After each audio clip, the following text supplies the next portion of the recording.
Olá, sejam muito bem-vindos a mais um programa da Seichonoye aqui no canal do YouTube.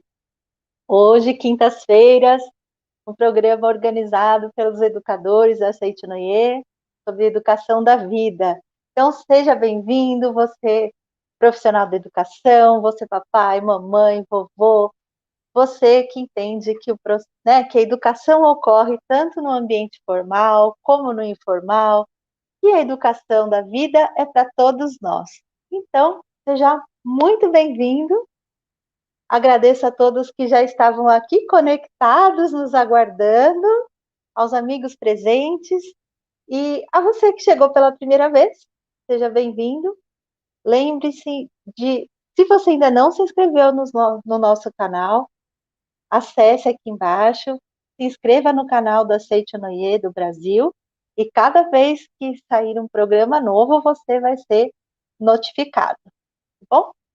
E para a gente dar início aqui à nossa conversa de hoje, ao nosso estudo de hoje, vamos começar com uma oração do livro A Verdade em Orações, do professor Masaharu Taniguchi. Oração para manifestar o valor da individualidade. Vou pedir a gentileza, então, de que cada um feche os olhos, eleve seu pensamento a Deus, façam a posição de oração e me acompanhem mentalmente. Oração para manifestar o valor da individualidade. Deus é infinito, é Espírito Criador e possui dentro de si infinitas formas de pensamento, boas, belas e harmônicas. A forma de pensamento de Deus dá-se o nome de ideia.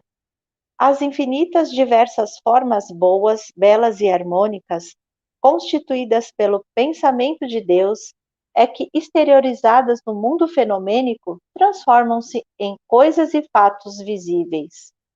Em outras palavras, Deus possui dentro de si infinitos modelos de criação. Por isso, é que ele não aprecia a produção repetida de uma mesma coisa.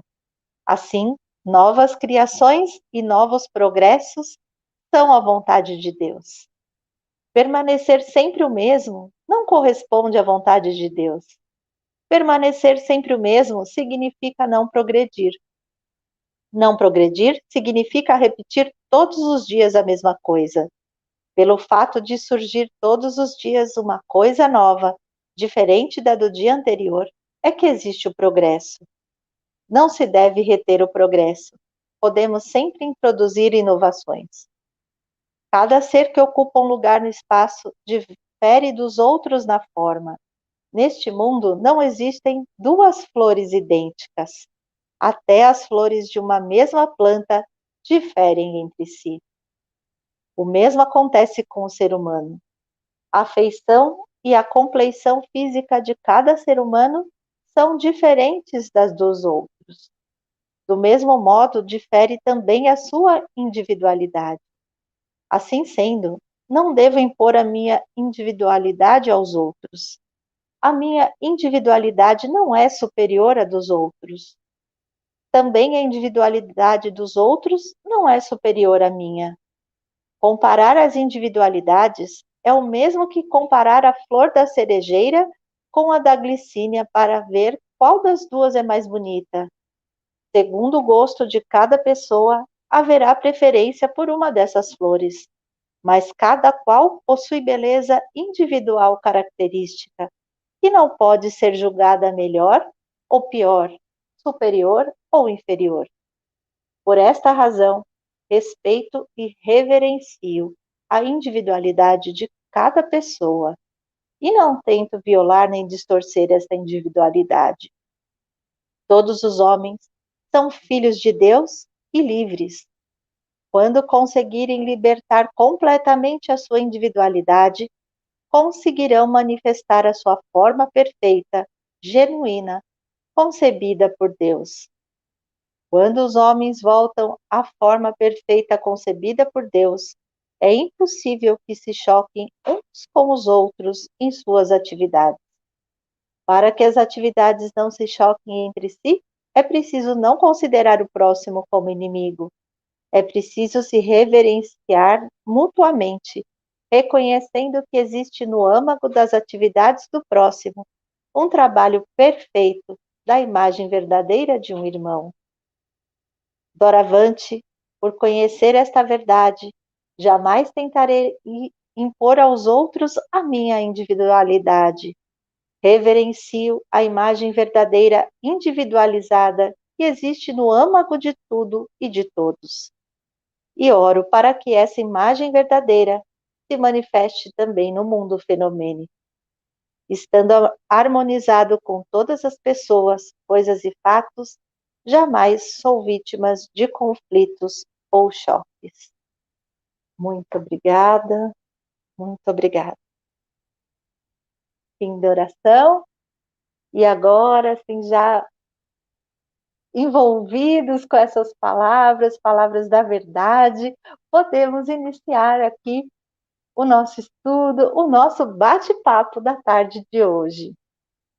Eu estou muito feliz em compartilhar esse momento com vocês, para esse tema riquíssimo, que é a educação inclusiva na prática. E para nos falar com bastante propriedade sobre esse tema, eu convido aqui a educadora, a preletora, Josefa Aparecida Neri Guido. Estou até me confundindo porque nós a conhecemos por Jo. Então, aqui conosco na tarde de hoje, a Jo, para contar um pouquinho para a gente, compartilhar a sua experiência conosco. Seja muito bem-vinda! Obrigada. Muito obrigada, muito obrigada. Obrigada pelo convite, obrigada pelo amor de vocês. É uma alegria falar daquilo que a gente acredita e faz no dia a dia, não é mesmo? Eu sou preletora da Centinoie há muitos anos, sou preletora júnior, mas também tenho uma formação em fonoaudiologia, pedagogia e sou pós-graduada em intervenção da pessoa com surdez e deficiência visual. De todos esses diplomas, o que eu mais aprendi foi dentro da educação da vida, que é o que eu pratico realmente no dia a dia. Então, assim, é uma honra estar falando desse assunto no dia de hoje. Que lindo! Nós que ficamos, assim, muito gratos, né, e felizes com a sua presença. Para a gente falar de inclusão na prática, temos que trazer alguém que vivencie isso na prática, né? E Verdade. imediatamente lembramos do seu trabalho. Eu particularmente lembrei quando te conheci que eu fui até a escola chamava Branca de Neve. Isso. Não sei te falar em que ano foi isso. Também não sei.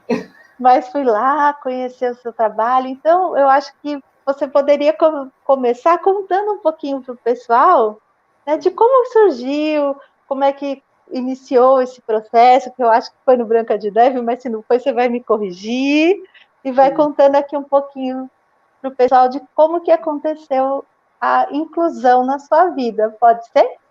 Pode ser, conto, senta que lá vem história. Em 1988, em março de 88, eu conheci Seitianoye, através da minha sogra, e eu não imaginava que Seitianoye ia me dar respostas, né, para tantos problemas que eu estava vivendo, principalmente com o filho, o que eu chamo de grande mestre até hoje. O filho, na época, tinha 10 anos, esse filho, e era extremamente revoltado, agressivo. Eu até já escrevi esse relato. E quando eu cheguei na Centinoie, a segunda reunião que eu fui na Centinoie, eu ouvi falar, uma preletora maravilhosa disse assim: filho revoltado ama os pais e deseja o amor dos pais. Eu até me mexi na cadeira, louca para questionar essa frase.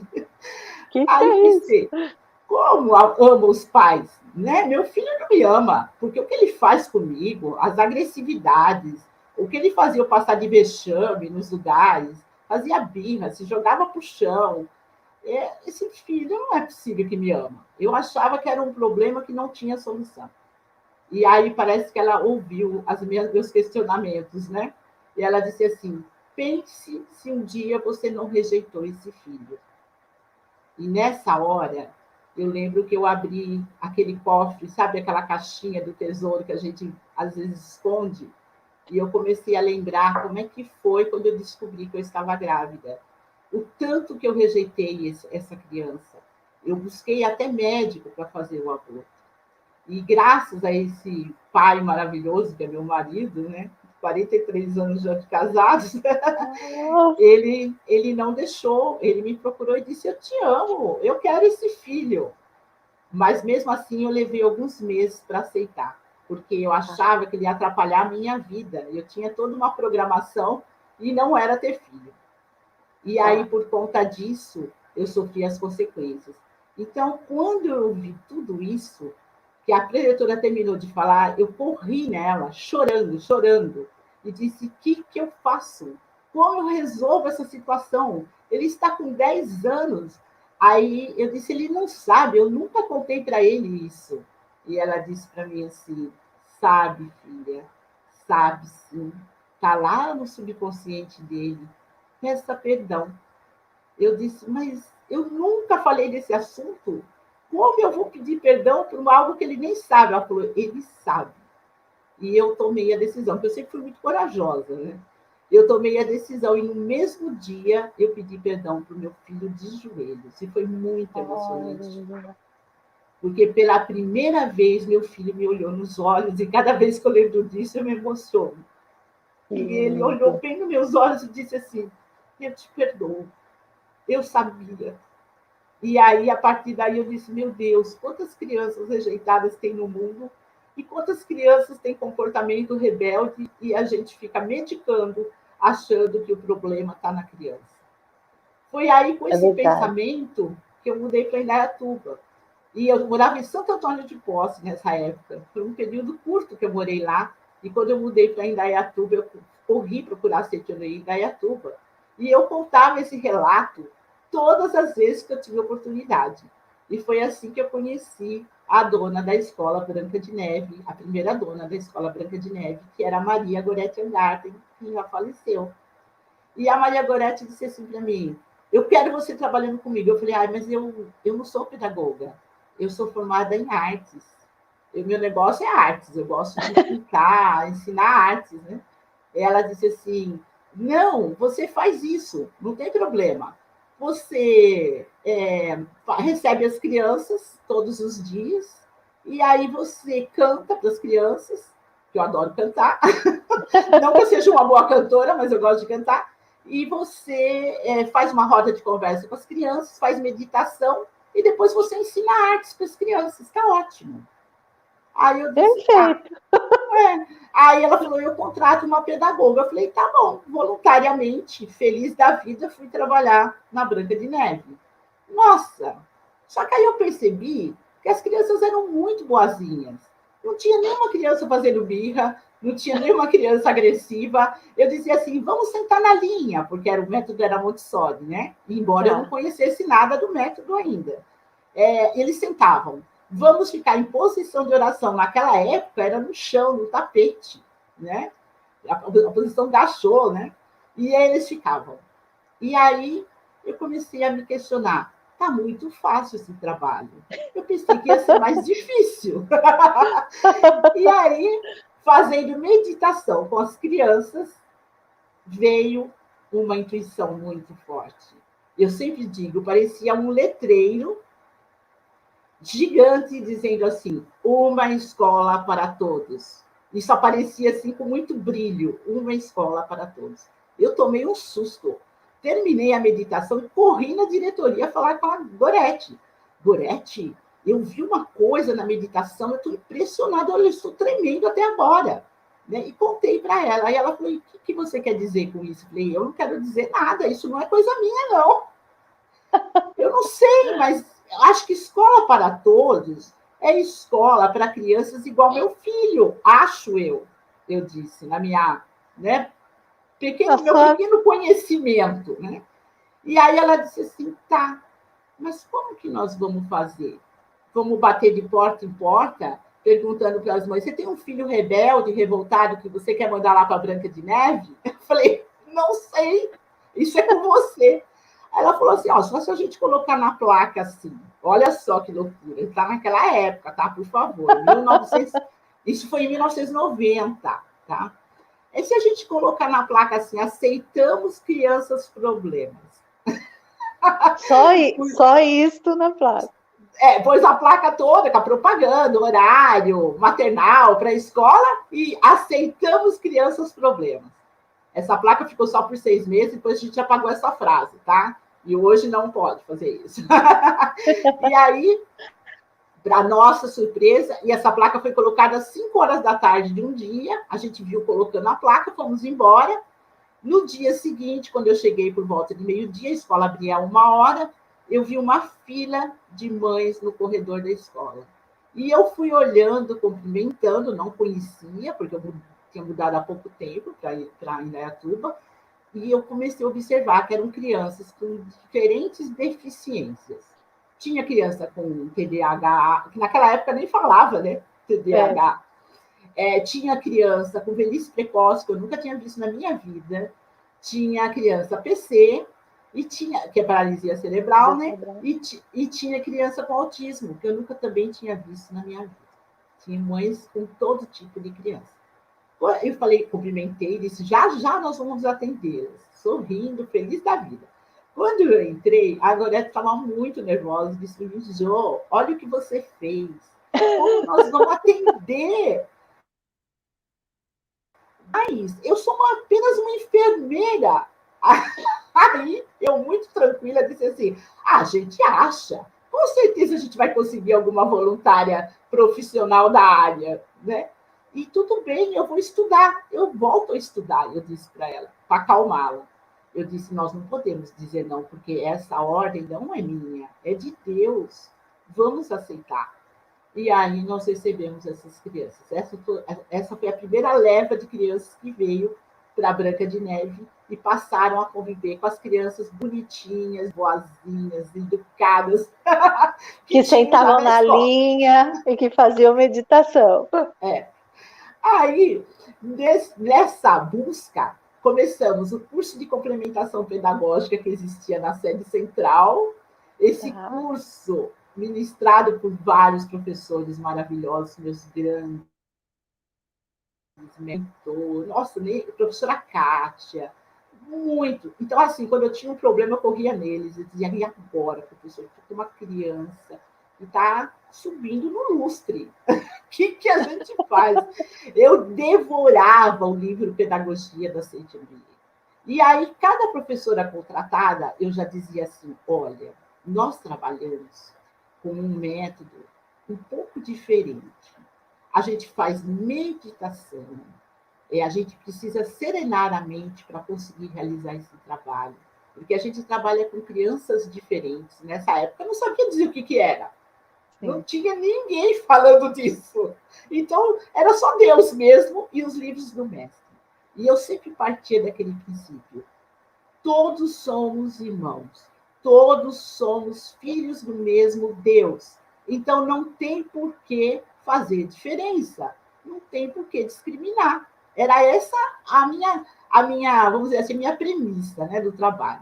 E aí as professoras todas jovens, maravilhosas, sou muito grata, quantas professoras passaram até hoje, eu tenho contato com elas, e todas acatavam com muito amor essa nova ideia de estudar a educação da vida, que na época a gente falava muito pedagogia da Saint-Exupéry. E aí, por conta disso, elas aprenderam a fazer meditação. Hoje estão em diferentes religiões, mas ainda têm a consciência do que é essa educação da vida. E todas tiveram muito sucesso profissionalmente. E aí, nessa nova, né, nesse novo buscar, em 92 eu entrei na faculdade de fonoaudiologia, também intuitivamente. Fui fazer meditação e disse, Deus, o que o Senhor me quer? O Senhor quer que eu faça para ser uma profissional que possa ajudar nesse trabalho? Apareceu novamente o letreiro. Fonoaudiologia. Eu não sabia absolutamente nada da profissão. Nada. Fui procurar, só tinha na PUC Campinas na época. Não existia outra faculdade. Era mais próxima para eu poder fazer. E assim foi. Santo Marido sempre apoiando. me inscrevi e não fiz cursinho. Fiz meditação e passei no vestibular da PUC. Entrei para a fonoaudiologia e aí eu fui entender o que seria esta minha profissão. Eu já optei no segundo ano para a eletiva de deficiência e eu questionava muito os professores. Escuta, vocês não falam de estar todas as crianças juntas? E eles olhavam espantados para mim e diziam assim, mas o que você está falando? Eu dizia, Como porque assim, né? eu trabalho numa escola onde a gente já começou esse trabalho, com todas as crianças juntas. Aí, o que aconteceu? As alunas começaram a vir fazer trabalhos dentro da Branca de Neve, para entender o que eu estava falando, porque a princípio acharam que eu era meio louca, né? E hoje, as minhas professoras, que já estão quase bisavós, né? Elas, quando eu converso com elas, elas dizem, nunca vou me esquecer. Você me ensinou muito. Eu penso assim, não, professora, você me deu apoio.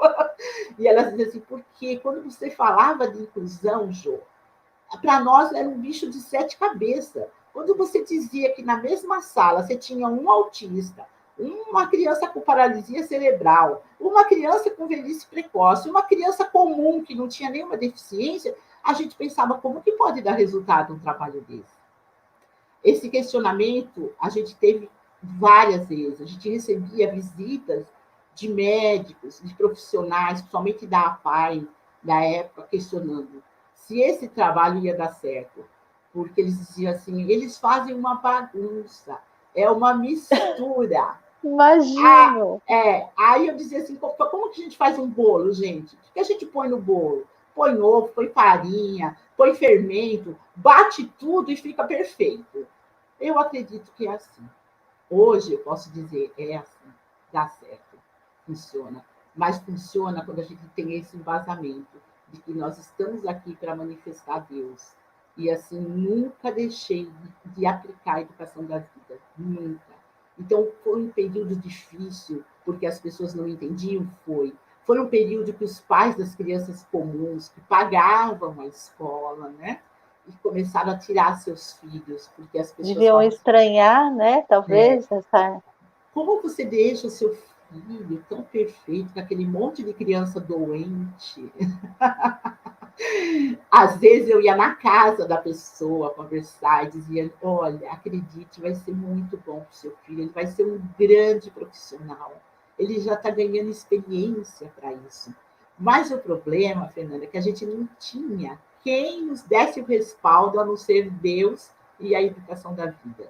Não tinha ninguém fora desse métier que dissesse para nós, vai em frente, que é isso mesmo. Então a Gorete foi desanimando. E aí, por conta disso, a escola foi ficando sem dinheiro, com muitas dificuldades financeiras, e aí ela acabou vendendo a escola para mim. Eu comprei em suaves parcelas. Porque eu dizia assim, gente, isso é minha missão, eu sou muito feliz fazendo isso, eu não posso parar mais, não posso. Então, eu abracei mesmo a causa. Aí tivemos a oportunidade, em 98, por falta de grana, eu prestei um exame no Conselho Tutelar, né, que era um teste que a gente fazia, e acabei entrando para o Conselho Tutelar da cidade. Então, meio período eu ficava no Conselho Tutelar, meio período na Branca de Neve, mas até então já tinha professoras maravilhosas Que que me já ajudavam sabiam. muito, muito, muito. E aí, lá no Conselho Tutelar, eu descobri outra coisa. Nada é por acaso. Eu descobri as crianças em situação de risco e vulnerabilidade social, que é a criança que sofre violência, né? A gente está vendo muito isso agora nesse momento da pandemia, isso me entristece demais, Verdade, né? verdade.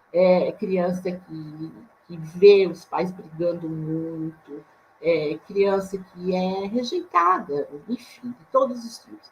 Então, eu pegava aqueles casos que a criança já estava com 11 anos e passou na loja de R$ 1,99 e tinha furtado coisas, né? Criança que ficava perambulando pela rua, pegando bicicleta e vendendo por R$ 5. E aí eu fui pegando esses casos, que eu via que a criança era tão pequena ainda, e já tinha boletim de ocorrência. Eu falava, meu Deus, que violência para uma criança. E nós sabíamos que 3 boletins de ocorrência ia para a antiga FEBEM, né? Fundação Sim, Casa. sim. Isso me dava uma angústia muito grande. Então, eu comecei a encaminhar essas crianças para a Branca de Neve, sem dizer que eu era mantenedora da Branca de Neve. Como eu disse, só fica do meu lado quem me ama de verdade.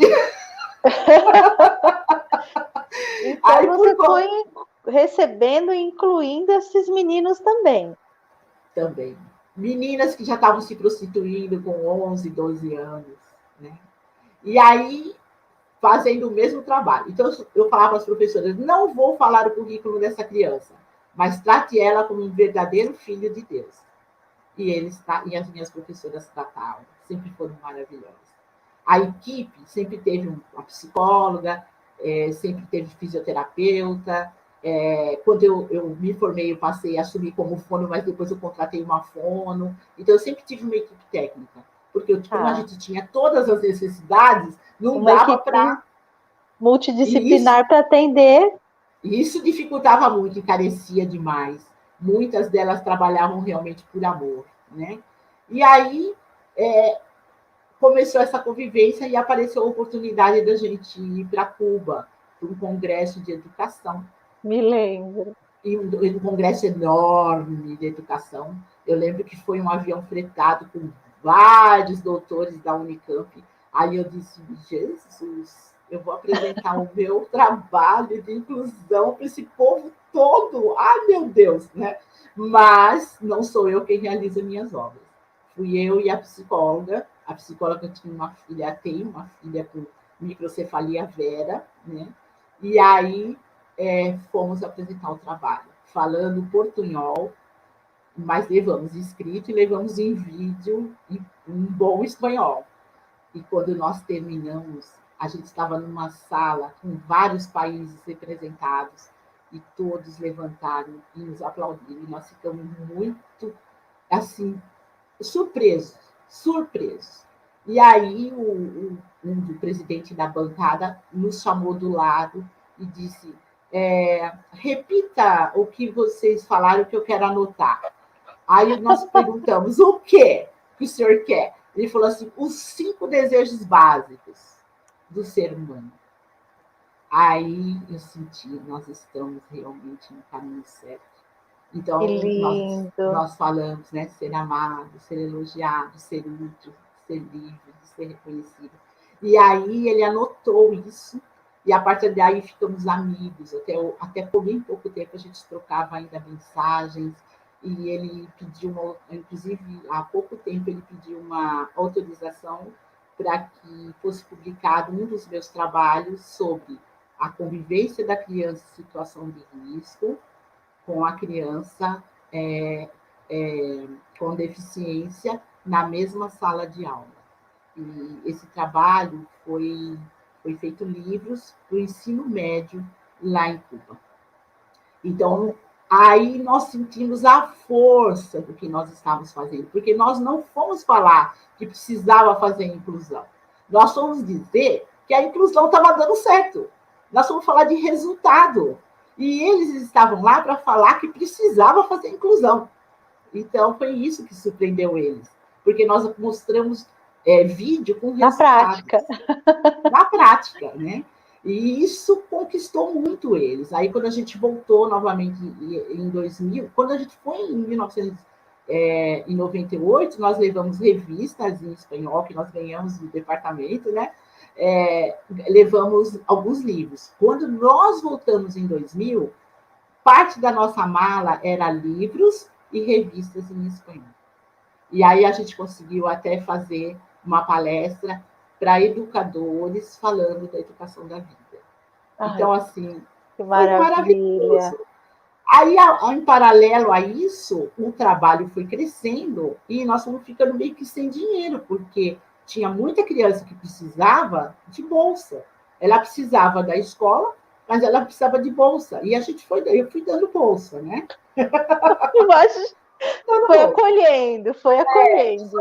Chegou uma hora, ficou insuportável a situação. Nós éramos filantrópicos, sem ter o registro de filantropia. E foi aí que, na época, nós tínhamos um prefeito maravilhoso na cidade e ele nos apoiou. Eu acho que foi essa época que você foi lá. E ele nos orientou a virar um instituto.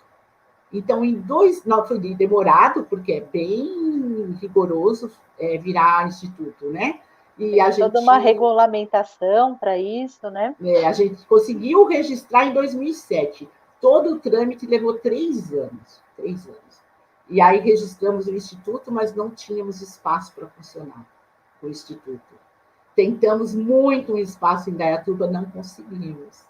Mas aí a gente conseguiu, a gente já tinha esse espaço, que era um espaço informal, que é um sítio lindo, maravilhoso, de um empresário abençoado, e ele concedeu para que a gente ficasse lá, deu a concessão para a gente ficar lá. Então, nós estamos nesse sítio até hoje, e aí o projeto tomou outro rumo, porque nós fomos para uma cidade vizinha de Indaiatuba, que tem mais necessidades de atendimento até que Indaiatuba. Hoje, Indaiatuba tem um programa para autismo, tem vários programas. Montemor, não, e nós estamos instalados em Montemor.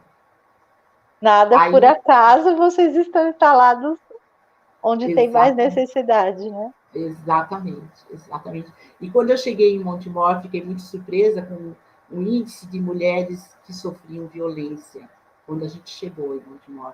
Significa que uma mãe que sofre violência, ela com certeza tem um filho que está passando por tudo isso e que vai manifestar problema de comportamento, com certeza. Né? Então, nós estamos no lugar certo, na hora certa. É isso. Olha que grandioso, é tanta experiência, uma retrospectiva da história. E eu aqui te ouvindo, imaginando e lembrando algumas coisas que eu já vi, mas talvez o nosso amigo que esteja em casa não viu. Então eu queria que você falasse um pouco mais de como que é possível assim atender, ter resultados, né? Atendendo assim a necessidades tão diferentes. E se você usou uma metodologia para esse processo de inclusão, contasse aqui um pouquinho mais detalhado para o pessoal. Sim. Já que você está aqui, estou explorando, né? Vamos lá. Exatamente, isso é importante. Sempre nós começamos as nossas atividades com uma roda de conversa. Essa ideia da roda de conversa veio justamente porque cada criança chega de um jeito, né, no nosso ambiente. Então, tem aquele que não dormiu direito, tem aquele que passou fome, tem aquele que passou frio, tem aquele que viu os pais brigando à noite, tem aquele que a polícia amanheceu na porta da casa. Cada um tem sua situação, inclusive os com deficiência. Então, a primeira coisa que a gente faz é uma roda de conversa. Nessa roda, a gente cria várias ideias. Mas já teve a ideia do dado, que é o dado da alegria. Então, por exemplo, cai uma palavra, felicidade. O que é felicidade para você? Aí, por aí, a gente já vai sentindo como é que a criança está naquele dia. Tá. Você vai observando. Todos vão falando. Todos vão falando. Eu não acredito nesse negócio de felicidade, não. Que tia felicidade? Isso é para rico, né? Aí você já vai observando as revoltas. Alguns falaram, não quero falar disso. Já está bem, né? Então a gente já sentiu que a coisa não está bem ali. Aí a gente entra na meditação. Então, a gente escolhe o que está mais feliz naquele dia e ele pega a pasta. A maior parte das nossas crianças hoje já lê, né? Com exceção de alguns com deficiência que têm essa dificuldade, mas é muito bonitinho porque eles acompanham a meditação. Aí, esse que está mais feliz faz a meditação naquele dia. E quando ele faz, tem todo um roteiro, né? Canto evocativo de Deus, tudo certinho. Aí, quando termina... Você faz a meditação Shinsokan mesmo. Tem uma atividade que a gente faz... Meditação Shinsokan. A gente já fez a das 4 virtudes, eu vou variando. Tá. É assim, 6 meses uma, 6 meses outra, 6 meses outra. Eles aprenderam todas, né? E aí, claro que o tempo é menor de respiração, porque tem todo um treinamento, porque no início, muitos não conseguem nem fechar o olho, imagina fazer respiração.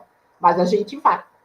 E nós somos um exemplo. A gente sempre tem isso. Nós somos... O professor que está comigo sentado na roda, a equipe técnica, dá o exemplo, né?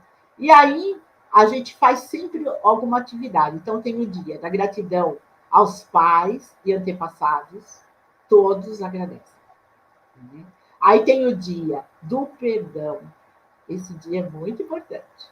A gente dá as mãos, e aí eu digo, fechem os olhos. Vamos pensar em todas as pessoas que nos magoaram. E também vamos pensar agora, traz essa pessoa no seu pensamento aqui, agora, dentro dessa roda. Agora vamos pensar nas pessoas que nós magoamos. Porque nós também, às vezes, magoamos. Quando a gente grita, quando a gente ofende, quando a gente quebra alguma coisa. Porque tem alguns que vêm quebrando tudo mesmo. E aí fazemos uma oração do perdão em coro. Em coro. Aí tem o dia do reconhecimento que eu e o outro somos um. Também é um trecho da oração do perdão, né? Eu sou filho, a gente dá as mãos e tem que olhar um no olho do outro. Então a gente fica circulando com os olhos, né? Eu sou filho de Deus e você também é filho de Deus. Eu e você somos um só perante Deus. Eu te amo e você me ama também. É um trecho da oração do perdão. E aí a gente já vai observando aqueles que não conseguem olhar nos nossos olhos, aquele que não consegue nem levantar a cabeça. Esse está com mais feridas, esse precisa de mais abraço, de mais atenção, né? Daquela escuta que é tão importante. Né? Verdade, verdade. Então, esses a gente já começa a fazer um trabalho mais, vamos dizer assim, bem mais próximo. Né? É de essência para essência. E aí, cada dia com uma atividade dessa, nós já vamos trabalhando essa questão de relacionamento. Aí a gente inventa mais dinâmicas que existem, né? Que a gente pode trabalhar. O professor de dança teve a ideia das mãozinhas, né? Então a mãozinha está lá na entrada, bate na mãozinha, dá um abraço no amigo.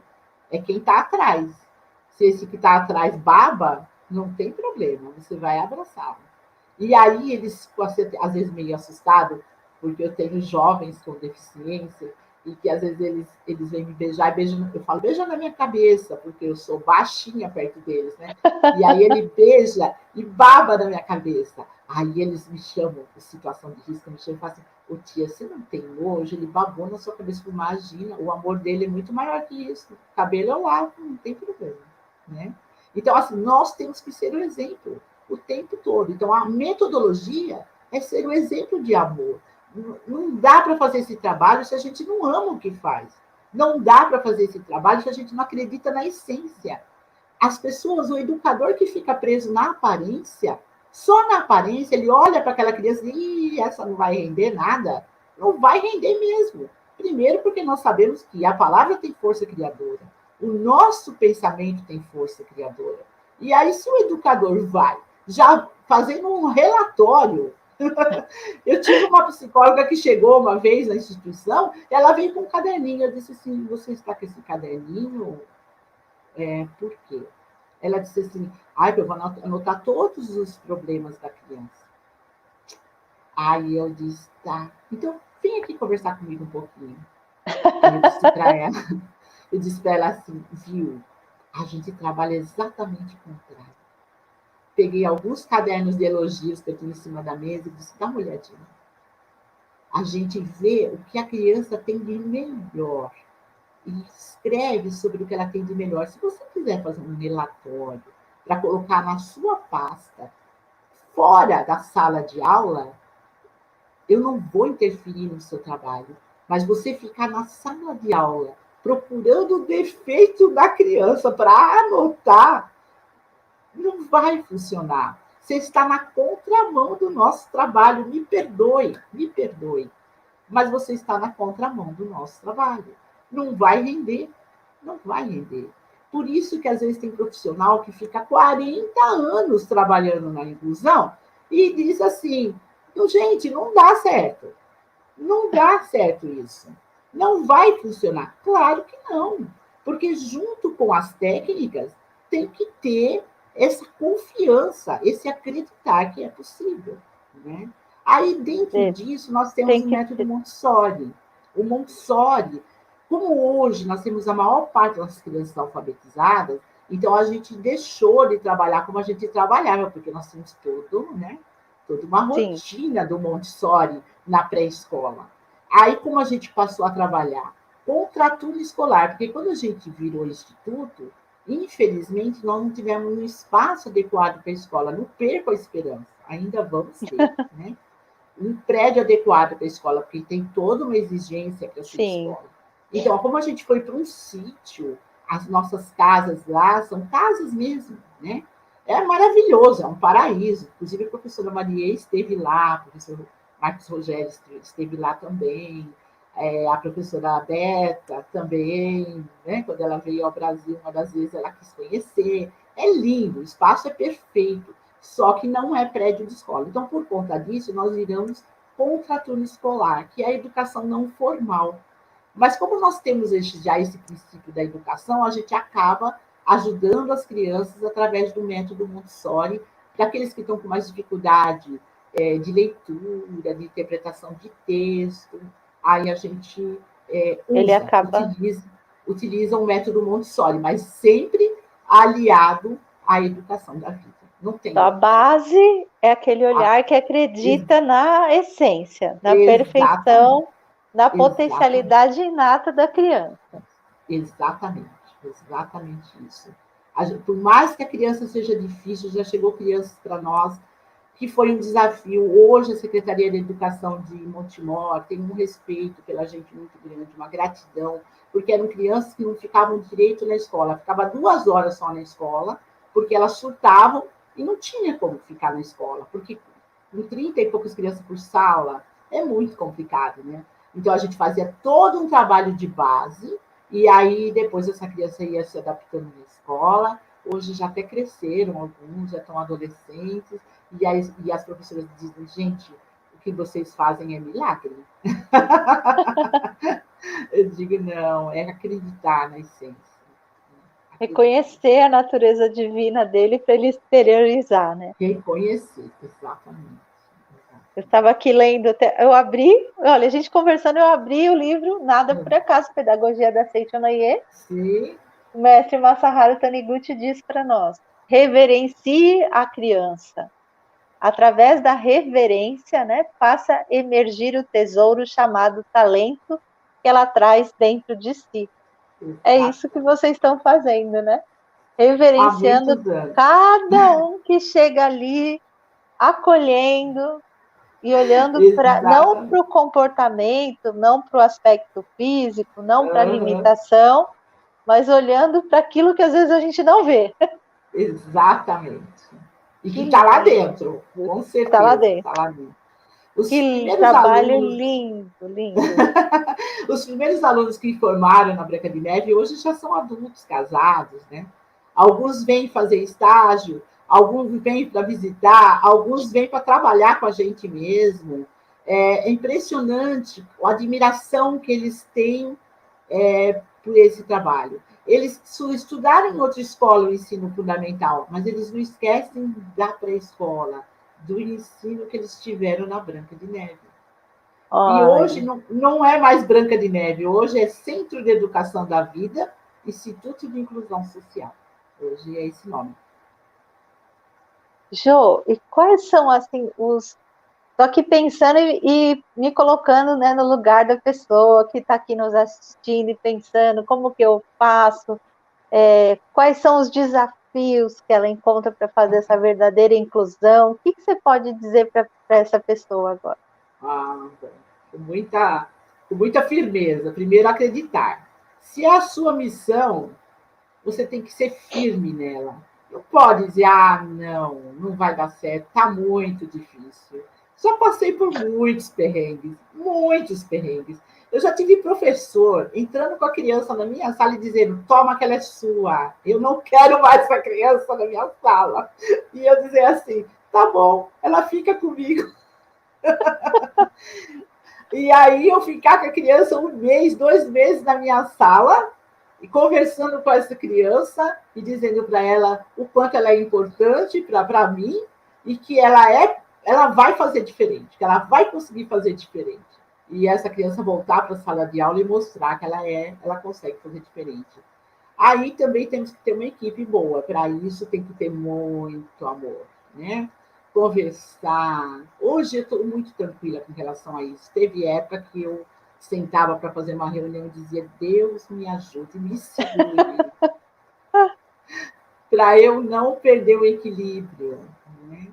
É porque, às vezes, o professor vinha com 7 pedras, dizia: eu não quero, não aguento essa Não dá. criança. É muito difícil, né? Então, nesses casos, eu ia para a linha de frente. Aí também eu tinha a psicóloga que ia para a linha de frente. Enfim, a equipe tem que ser forte, a equipe tem que ser coesa, tem que ter essa confiança mesmo. Nós estamos lidando com vidas de Deus, nós não estamos lidando com bandido, com problema, não estamos. Não estamos lidando com deficiente. Eu nem gosto de usar essa palavra. Nós estamos lidando com eficientes, vamos dizer assim. Porque quando você olha para uma criança que ela não fala nem o nome dela, eu tenho um jovem que ele não fala, mas, no entanto, ele entendeu o que era gratidão à mamãe, que tinha ido embora e deixado ele, né? E aí eu dizia assim, ele dizia que não tinha mãe, eu dizia: tem sim, você tem mãe. E eu fazia gesto para ele, né? Fazia libras, fazia o gesto para ele. E dizia: e aonde ela estiver, ela com certeza te ama. Na verdade, a mãe tinha ido embora porque o pai ameaçou matá-la. Ela ficou com muito medo e desapareceu. Então, assim, o segredo é acreditar. E quem está no comando tem que acreditar muito mais. Porque a gente cria um campo de Verdade. energia. Né? Eu digo hoje, eu sou muito tranquila. Aparecem as pessoas. Elas ligam para mim e dizem assim: eu quero fazer um trabalho voluntário. Posso? Claro. O que você gosta de fazer? Porque também, se não gosta de conviver com a criança, não tem problema, tem tanta coisa para limpar, tanta coisa para arrumar, desde que trate a criança bem, não há problema. Né? Então, assim, aparecem os anjos, eu digo assim, são anjos enviados para nos ajudar. E eu acredito muito nisso. Então, assim, essa convicção atrai as pessoas, atrai situações que nos ajudam a realizar o projeto. Esse é o tempo todo. Agora estou na fase do visualizar o nosso terreno, a nossa construção. Eu acredito que vai sair.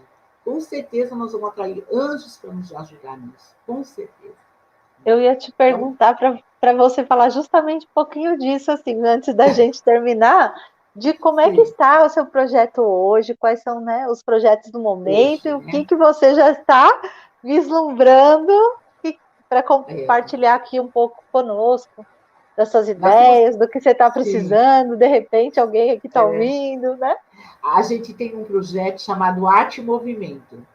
Nesse projeto Arte e Movimento, a gente incluiu a dança e incluiu também, dentro da arte, do artesanato, da arte, a gente incluiu horta e jardinagem. Então, a gente. E muito reciclado, a gente trabalha com muito reciclado. Essa ideia também foi uma intuição que eu tive, então eu juntei uma coisa na outra. Então, a nossa arte, ela é uma arte diferente, mas que faz com que eles tenham vontade de ter uma profissão voltada para isso. Né? E esse é o grande projeto que nós temos, então a gente tem que ter espaço com área verde para poder trabalhar, para montar a horta, para fazer a jardinagem. Nós não podemos, por exemplo, ter um prédio tudo cimentado, não podemos. Né? Tem que ser assim, mais uma área verde. E nós estamos numa área verde, só que não é nossa. Então, Tá. esse é meu grande projeto de ir para um lugar. A gente chegou até a ver um terreno de quase 5 mil metros, mas infelizmente ainda não saiu. Bom, mas não perco a esperança. Aí, nós temos, dentro desse projeto Arte e Movimento, que é o nosso carro-chefe, nós temos os subprojetos. Então, aí nós temos o projeto que a gente faz de música, nós temos o projeto de pintura em tela, que eu tenho uma menina que é uma artista, a gente vai descobrindo os talentos. Então, assim, quando eu vejo que a criança tem talento para aquilo, eu incentivo, eu consigo material de doação, eu levo, agora no projeto que a gente ficou à distância, eu levava os materiais para eles trabalharem em casa. Então, cada um, eu verificava o talento e eu levava o material de trabalho de acordo com o talento. Os que são bons na cola, que são bons na tesoura, que são bons no Você vai, pincel, que... Vou. Eu acordo pensando, fulano é capaz de fazer tal coisa, né? Então, nós trabalhamos o ano todo. Eu acabei de montar as fotos para mandar para o plano novo chamamento público. Eu fiquei encantada de ver o tanto de foto que tinha do trabalho deles em casa, com a família. Eles montaram coisas, eles montaram cachepô de madeira para orquídea.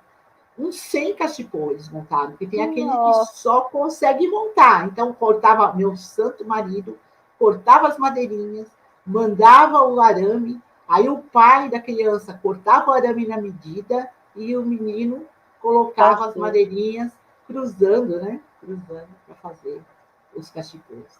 Então, assim, o talento ele está em todo lugar, é só a gente estimular e acreditar. Estimular e acreditar. Então, nosso projeto no momento é conseguir um espaço próprio, meu grande sonho.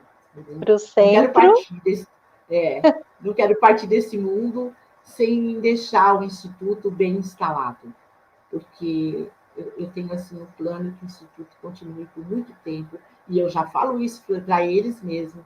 Você vai se formar e você vai trabalhar no instituto e vai manter esse trabalho, você vai dar continuidade nesse trabalho. E eles falam, eu vou mesmo, eu vou mesmo. Aí todos já ficam comprometidos, Já, inclusive, né? Se exatamente. sentem reconhecidos e se comprometem em ser útil. É os 5 Exato. desejos, né? Em É os 5 ação. Olha desejos. só que É, coisa linda. é Nossa, verdade. sem palavras. Teria aqui Nós mais temos. uma infinidade de coisas para te Pois falar, é, mas, Jo, é riquíssimo, né? Vamos ter que ter outros bate-papos para a gente ir pois aprofundando em é, cada um dos tópicos que você nos né? contou. Eu vou estar no congresso, né? Vou estar no Exatamente. congresso. Vamos convidar o pessoal? Vamos, Aproveitando. vamos. Pessoal, em agosto nós teremos o 5º Congresso Latino-Americano de Educação da Vida. E uma das nossas convidadas será a preletora Jo, ou a educadora Jo, no caso, a mesma pessoa, Mesma para pessoa. compartilhar mais com a gente, falar mais com a gente sobre esse tema, né, e tantos outros. E teremos mais convidados também. Em breve vocês vão estar recebendo ou vendo aqui no canal do YouTube mais informações para participar do nosso congresso. Ainda bem que ele já está chegando, que eu não vou ficar tão angustiada de ter que encerrar o nosso bate-papo, né? É Eu fiquei verdade. sabendo que já vai ter mais em breve. Isso. Com Então, em certeza com nome mais novidades. Nossa, eu vou querer saber tudo que você já está aprontando no bom sentido, que a gente está sempre. Agora a gente está voltando agora em junho com o híbrido, né? Com o trabalho híbrido. No nosso caso vai ser todos os dias, porque nós vamos ter que dividir as crianças e todos os dias Eu ia te nós vamos perguntar atender. agora, vocês então não estavam recebendo as crianças, né? Estava à Estava à distância, distância, tá? fazendo vídeo. Nós estamos no YouTube também, fazendo vídeo, levando material, visitando as famílias, orientando, levando máscara, fazendo tudo à distância. E a, Agora nós voltamos híbrido, em junho. olha, você vai ter que vir contar para a gente depois essa experiência da inclusão Sim, híbrida. Nós vamos sim. querer saber, né, pessoal? Uhum. Maravilha. Jô, então aqui um minutinho para as suas considerações finais, Sim. que o nosso Eu programa está chegando ao fim, né? vou Infelizmente. deixar, vou deixar uma mensagem. Quem está ainda ativo na educação, continue, acredite. Nós fazemos a diferença, sim, para essas crianças. Por mais que a criança pareça não estar entendendo, acredite, você está falando com a essência. E a essência, ela tem um poder incrível. Acredite. Não desista, não desista. Essa é uma missão nossa e nós temos que cumpri-la até o fim. E deixar exemplos bons, né? Essa é a minha grande mensagem, que eu acredito. Obrigada, Fernanda. Nossa, eu que agradeço assim, imensamente em nome da superintendência, dos educadores da Seitonoye, de tê-la conosco aqui hoje, trazendo assim tanto ensinamento, né? Tão rico, tanto exemplo. E daria para ficar aqui umas 4 horas te ouvindo e perguntando, porque a gente quer saber mais. Tem assunto, a gente vai querer saber. Para isso, a gente vai, com certeza estaremos juntas no Congresso e em outros programas da Seichonoye para você compartilhar mais da sua experiência aqui conosco. Eu agradeço profundamente o seu amor. Né? Eu sei que você tem muita coisa para fazer, todo esse projeto, e separou esse tempo aqui para estar conosco. Então, muito obrigada mesmo. Muito obrigada. Muito obrigada. Obrigada a todos que nos acompanharam, que estiveram conosco até agora. É uma alegria. Querem saber mais? Qualquer dúvida, escrevam para nós. Em breve, né, estaremos juntos novamente. Muito obrigada, pessoal. Muito obrigada, Jô. Fiquem com Deus. Obrigada. Qual o caminho que escolhemos para a nossa vida? Qual o caminho que está reservado para nós? A jornada até descobri-lo pode ser repleta de desafios, mas também nos permite conhecer toda a nossa capacidade para superá-los. Pois recebemos em nossa direção tudo o que é necessário para sermos felizes e irmos mais além. Será que nosso caminho está tão longe assim? Ou será que ele está bem ao nosso alcance? É o momento de se voltar para ele. Alegre-se, o caminho à sua frente é só luz. Seminário da Luz, dia 30 de maio, das 14 às 17 horas, no canal do YouTube da Seichonoye do Brasil. Esperamos por você no maior evento da Seichonoye em idiomas japonês e português. Muito obrigado!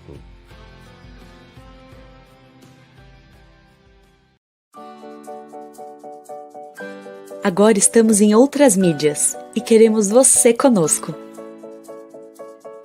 Mais de 2.600 vídeos, conteúdos inéditos toda semana. Lives semanais para mulheres, homens, jovens, educadores.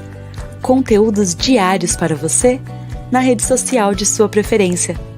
Um novo podcast toda semana. A Seichonoye mais perto de você? Você mais perto da Seichonoye.